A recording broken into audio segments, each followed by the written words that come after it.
Great. Good afternoon, everybody. Today is Monday, April the 20th, 2020, the beginning of week 7 here in Montgomery County.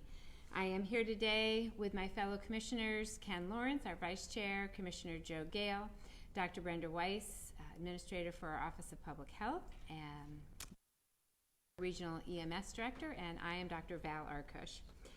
So since our 4/19 press release, we have had 184 new positive cases of COVID-19 in Montgomery County, which brings us to a total of 2,923 cases.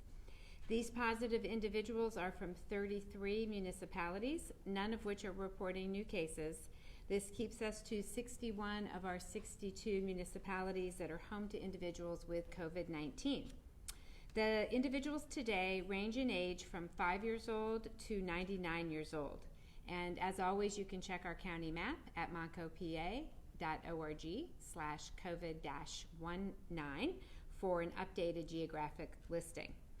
The age brackets today, we have 2 individuals between the ages of 0 and 9, 1 between 10 and 19, 13 individuals between 20 and 29, 24 between 30 and 39, 24 between 40 and 49, 24 between 50 and 59, 36 between 60 and 69, 19 between 70 and 79, 26 between 80 and 89, 14 between 90 and 99, and 1 between 100 and 109.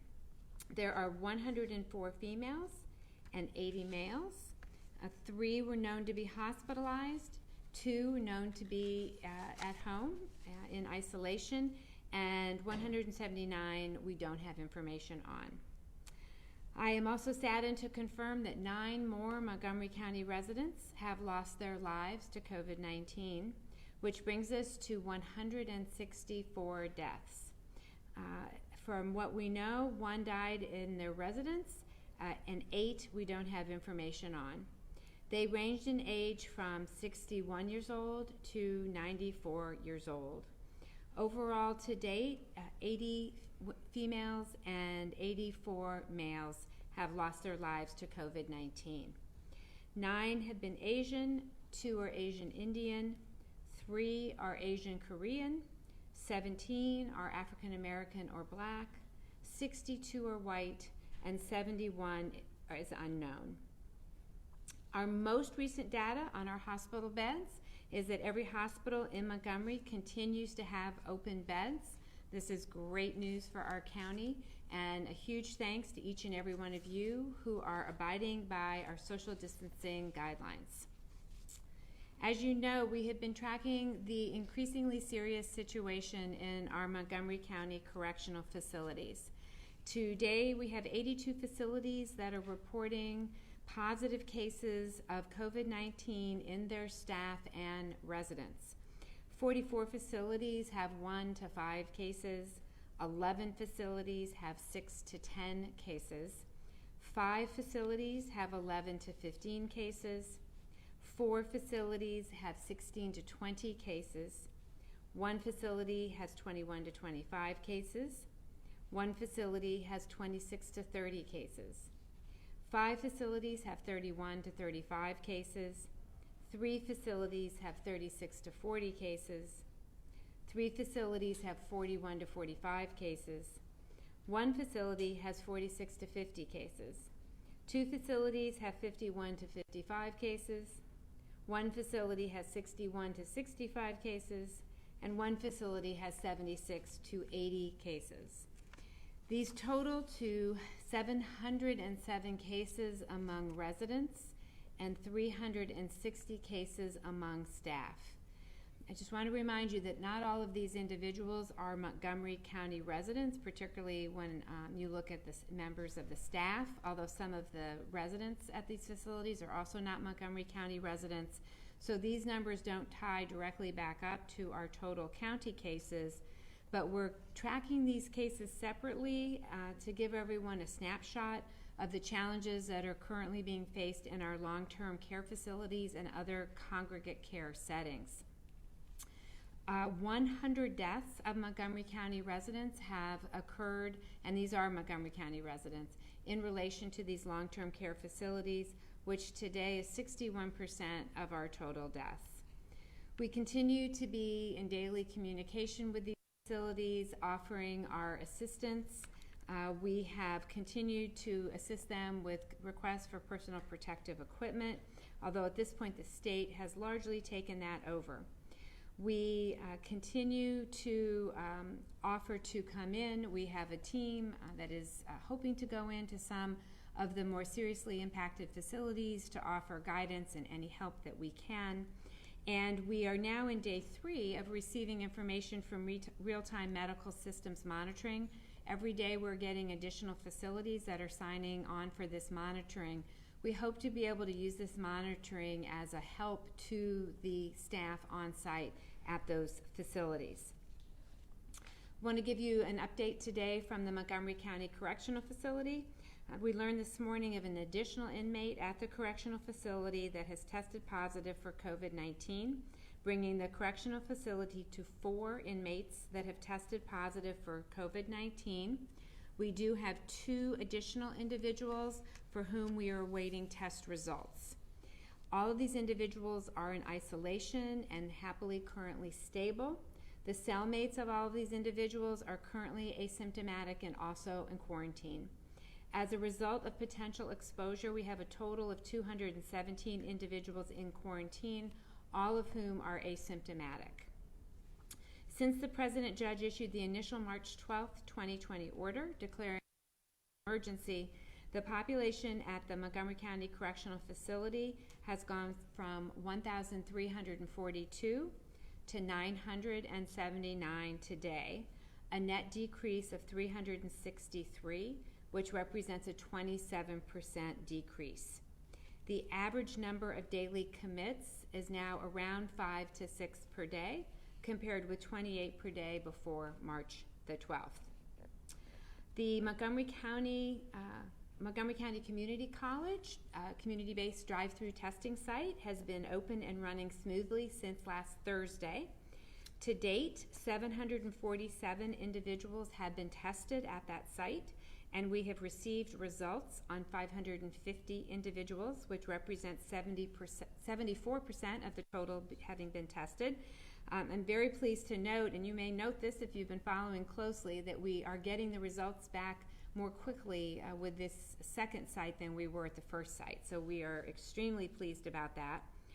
Of the results that we've gotten back, 76 of the individuals have tested positive. So for the first 3 days of the site, we are running about 14% positive. To put that into some context, at the height, which was around April 4th, April 5th, 24% of the individuals that we were testing at the testing center were positive. So this is just another measure to remind you that the social distancing that you all have been practicing, those of you that have been practicing it, is working. But it's definitely not time to let up. As you can hear from the total numbers of cases, we still have a lot of people who are becoming positive for COVID-19, some from our testing site, some from our area hospitals and other healthcare facilities, some from our long-term care facilities.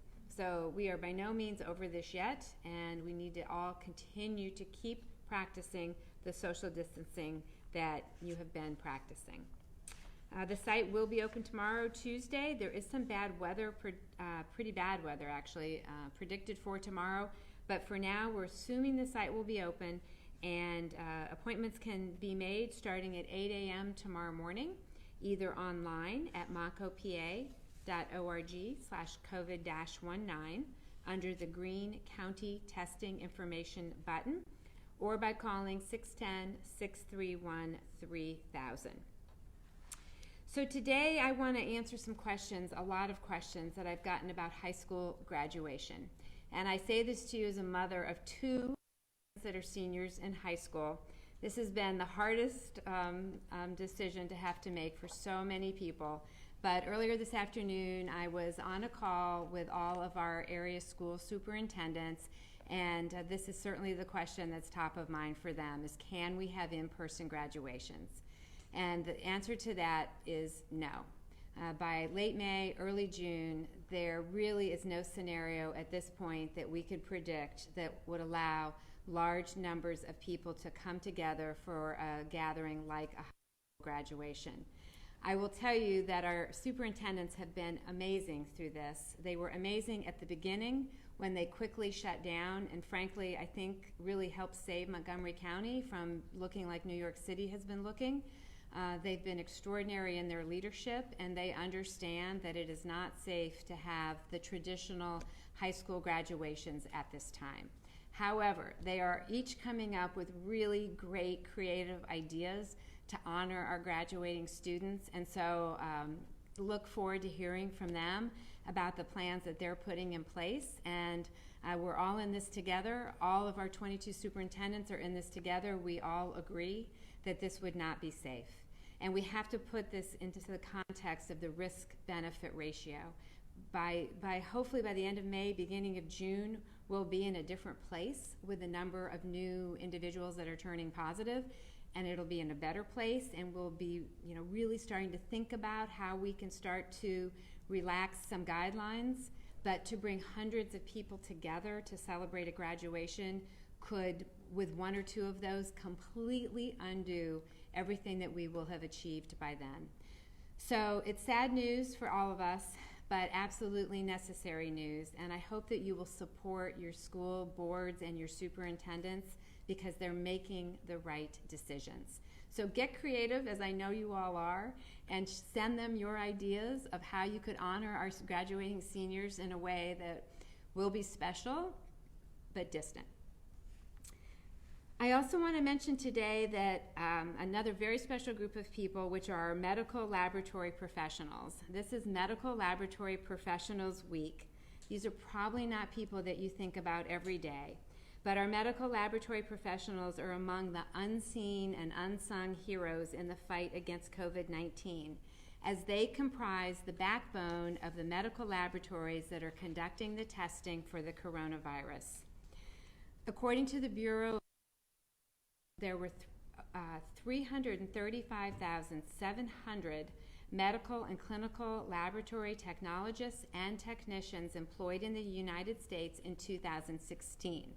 So obviously the number is even higher than that now. Even before COVID-19, the demand for laboratory services was increasing due to population growth and an aging population. With increases in the need for medical laboratory professionals and the current high vacancy rates, this profession is suffering from a severe workforce shortage, so something to consider if you're looking for a new profession. Like many of our understaffed and overworked healthcare workers during this crisis, I just want to take time today to celebrate their commitment and bravery during this challenging public health crisis. And with that, I will turn over to Commissioner Lawrence.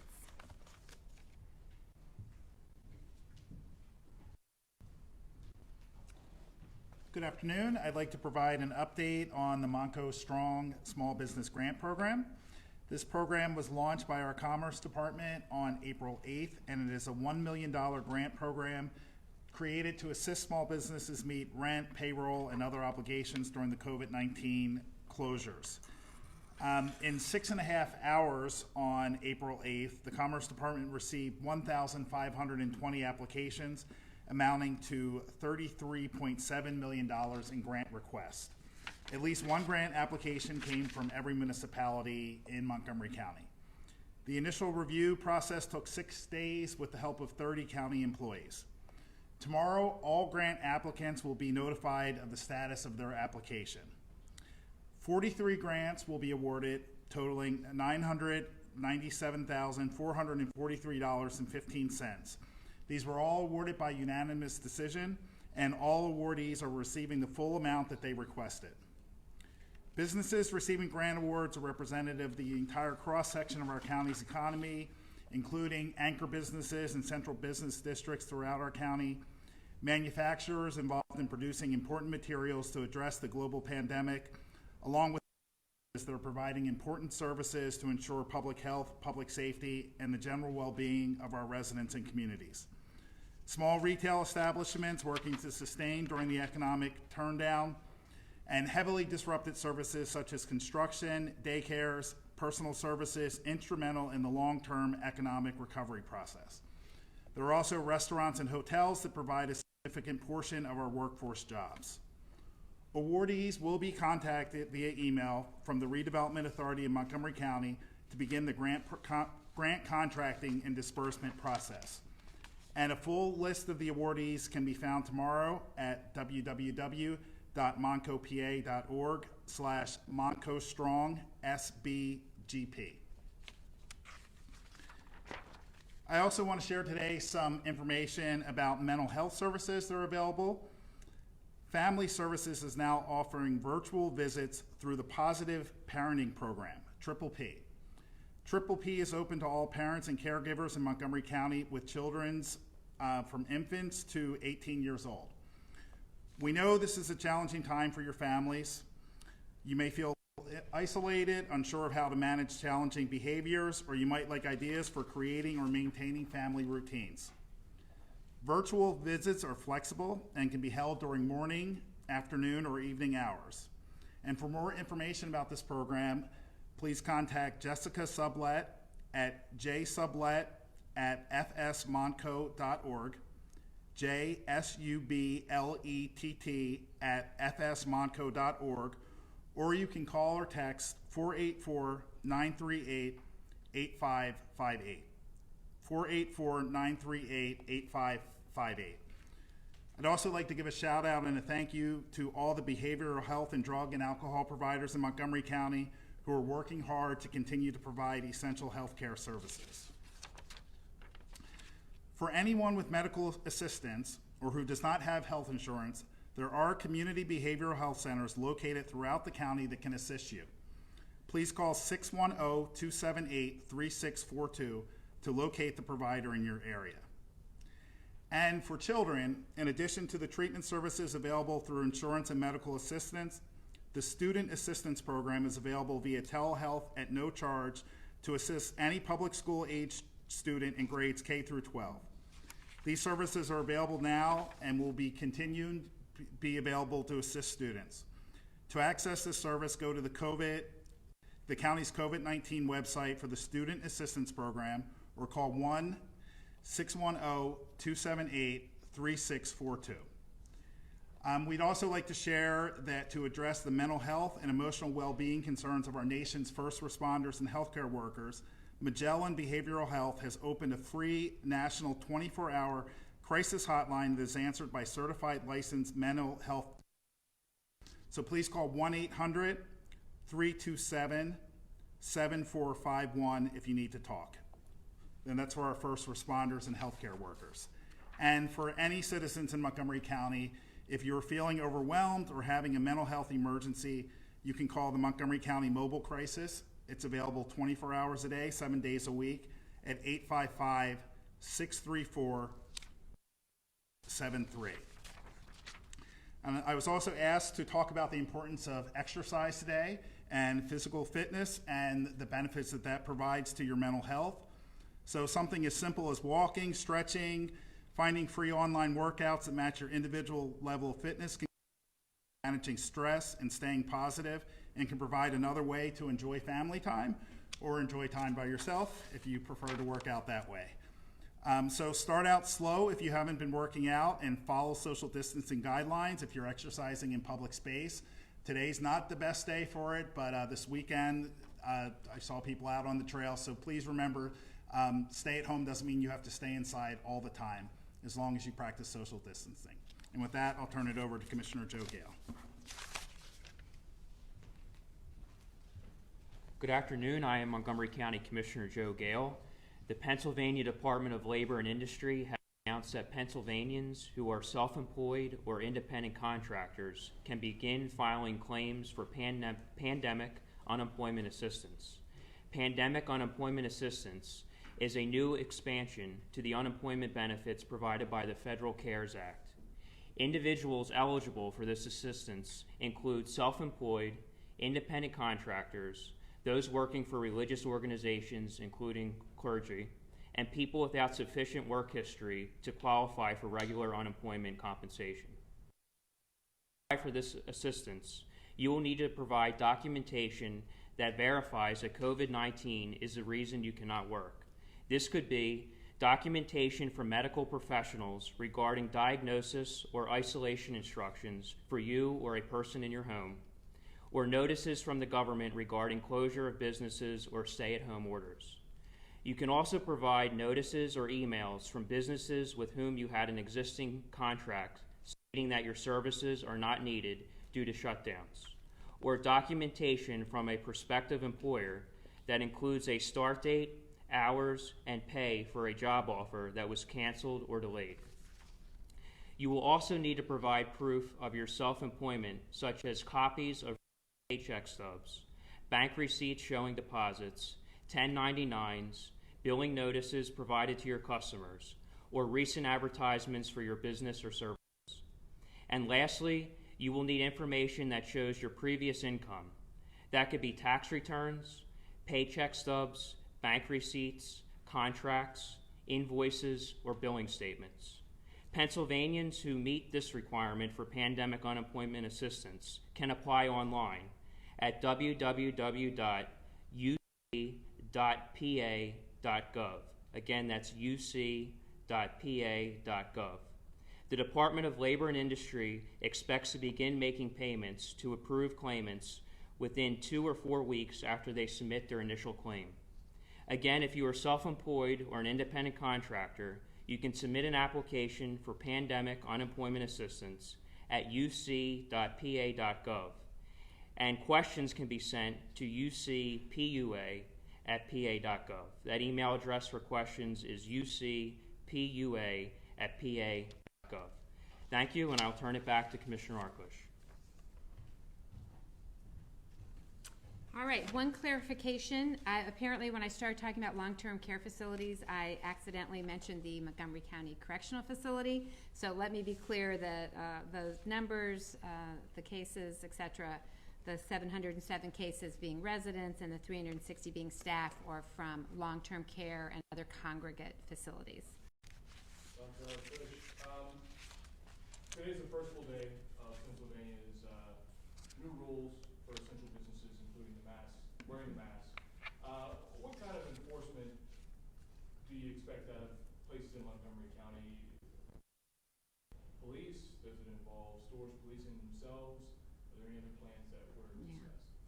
Well, we're following the lead on the governor. You know, it is the governor and the Department of Health's order, and they have been pretty clear when directly asked that they're not planning to send police or state police or anything in to enforce. So we'll follow their lead, but we're certainly encouraging people to follow the order. And I think, as I've always said for these last number of days, the most important thing is to use common sense. So, you know, if you walk into a grocery store or a pharmacy and you drive in and the parking lot's full, like, just come back later, right? Like, just for your own protection. Or if you walk in the door and it looks really full, you know, maybe wait outside for a couple minutes. What I am seeing and hearing about is that more and more stores in our county are enforcing limits in terms of the number of people who can be at the store. I had to run to the grocery store yesterday and I stood outside for, I don't know, 5-10 minutes before I could go in. And I'm thrilled to see that. I mean, I do think that we can't social distancing inside of facilities if there's too many people inside. So I'm happy to see that. I think that this is going to be how it's going to need to be for a while, and we should just all get used to it and remember that protecting other people, when we put that mask on, it gives us some modest protection. But if we're walking around as one of those people who is asymptomatic and doesn't have symptoms, then you're protecting somebody else too that could potentially be older or have an underlying medical condition that could cause them to become extremely ill from COVID-19. So we are all in this together, and that's the way to think about this. Like, just be part of the team. We need to be Monco strong on this, 100%. We've got to get everybody rowing in the same direction, and that's how we beat this thing as quickly as possible. What's the messages you want to give to people who believe that maybe from wearing the mask I'm safe enough to maybe not have to follow those social distancing guidelines? Right. So the question is, if you have on a mask, are you invincible? No, no, no, no. Masks don't make you invincible. They don't give you magical powers. Putting on a mask gives you modest protection. What you're really doing is protecting other people around you, and you still have to follow all the other social distancing rules. As far as the ideas for graduations, have any superintendents shared what they plan to do so far? And if so, what can you share with us? They have. Several of them have run ideas by me, but I'm not going to share them because some of them are kind of neat, and that's their surprise to share. So they just asked me if I thought that it was safe. And so, we've had some of those kinds of conversations, but I don't want to get ahead of them, but they are thinking about it. And I hope that parents listening or teachers or others will, if they have some good ideas, ship them into principals and superintendents, because the goal here is to give our students the recognition that is so well deserved and to make them feel special as graduating seniors, but do it in a way that's safe. We saw there's a testing site in Norristown tomorrow. Is that a one-day thing, or is that going to be for a few weeks? So actually not open tomorrow because of the weather, so unfortunately. But yes, there is a very, very small walk-up testing site that will be available to residents of Norristown Borough only. Mainly because there's a number of individuals there who don't have easy access to automobiles, and we want to make sure that they can still get tested. So this will be for Norristown only. What does it mean to be able to serve those underserved communities where transportation is not necessarily a given? Yeah. So the question is, what does it mean to be able to serve individuals who might not necessarily have? It has certainly been a priority. It has taken a long time to find a way to do it. And it's taken a lot of cooperation from some of our other partners at multiple levels, but we are really pleased to be able to offer this service to this community. Are we going to see more of those popping up throughout the next few weeks? We'll see, maybe. I think the sense is to see how this goes, and we do have some other thoughts about other locations, so it's going to depend on how this rolls out and what the overall availability of testing is. I just can't reiterate enough, we do not have enough testing. No matter how you slice it, we just don't have enough. And no matter what anyone else is saying about testing, we need orders of magnitude more testing here in Montgomery County. And so we can't get more testing soon enough. I know PPE has also been a big topic among the states. And we were talking to a county executive over in Lehigh County a couple weeks ago. And he said, we talk about the states having to kind of bid for PPE, but the counties are also having to do that to an extent.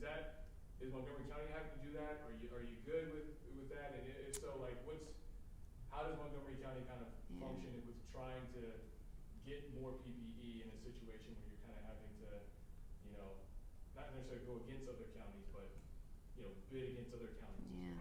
So the question is Montgomery County finding that we have to compete for PPE with everyone else, basically? The short answer to that is yes. We have worked very, very closely with PEMA and FEMA, and we did get an additional shipment from the Strategic National Stockpile last week, which we were extremely grateful for. But everybody needs more PPE. Every hospital in Montgomery County, as far as I know, at least at last report, is using strategies to conserve PPE during a pandemic. There is CDC guidance around this that they're following, but they're reusing PPE. And so we really need to get more PPE everywhere. And I think that one of the very important things about that is when we start to think about strategies for some kind of a phased reopening, one of the criteria that I believe needs to be met, and there are a number of them, but one of them is that our hospitals and our first responders are fully restocked on their PPE, so that if reopening leads to another surge, even if it's a smaller surge than what we see, that they've got the supplies that they need to safely care for those individuals. So this is all part of a bigger picture of steps that need to be in place to safely relax social distancing and business closing guidelines. Have you all considered working with other counties to kind of share those resources, or is that something that's kind of off the Well, we'd be happy to share if we had enough. I think all of us, the 5 southeastern Pennsylvania counties, we talk literally every day, 7 days a week. We've been working together extremely well, and I don't think any of us has anything to share. So, of course we would, but nobody has any extra, and so that's just the place we find ourselves in. Yeah. I had a quick question. Regarding there's been recently a lot of protests around opening up the government, including here in Pennsylvania. What are your thoughts on that? People are kind of getting frustrated, and now graduation is going to be canceled. First of all, I would urge protesters to observe social distancing guidelines, because they're putting not only their own health at risk, but the health of the other people at that protest at risk. And I want to just share one statistic which I read over the weekend, which I found really compelling to help people understand how important this is. I'm sure many of you have been following the issue that happened on the U.S. Theodore Roosevelt carrier, a ship that had about 5,000 sailors on it, a group of people who I'm sure are fit for the most part, and most of them quite young. And a number of individuals on that ship started to become ill. Eventually, all the sailors on that ship were tested, and they learned that about 650 sailors were positive for COVID-19. But here's the thing: over 350 of them were positive but had no symptoms. So over half of the sailors on that ship that were positive had no symptoms, and this is what we're worried about. And by the way, sadly, one of those sailors has passed away from COVID-19, and there's another one who I think is very seriously ill. So young, healthy people are getting this. Some of them, sadly, are succumbing to this disease, but they might also be walking around feeling fine, but spreading the disease. So when people go to these rallies, and they aren't 6 feet apart, they are endangering everybody. And all they're going to do with these rallies is get exactly what they don't want. They are going to make it be a longer period of time until it's safe to open up. So I hope people are thinking that through when they come together in large groups and don't practice social distancing. But there is you're seeing kind of a light at the end of the tunnel. People who are kind of getting frustrated at the end of the road for this. Yeah. Oh, I understand it. I mean, we're all frustrated, let's be honest. Every one of us would love to be back to the way we were before. Obviously, if you're a small business owner, this is critical. This is why the county put together these small business grants. We know how serious and difficult this is. And there's not a parent out there who doesn't wish that their child was in school. But we do have to look at the big picture, and we have to think about where we want to be a couple of months from now. We want our kids to be able to go back to school this fall in a way that's safe. We want to be able to start to let some businesses open back up. The governor announced some, very, very, very modest relaxation of some lines that will go into effect in the next couple of weeks, and that's great news. That's happening because people are staying socially distant, and they're making sure that this virus doesn't spread.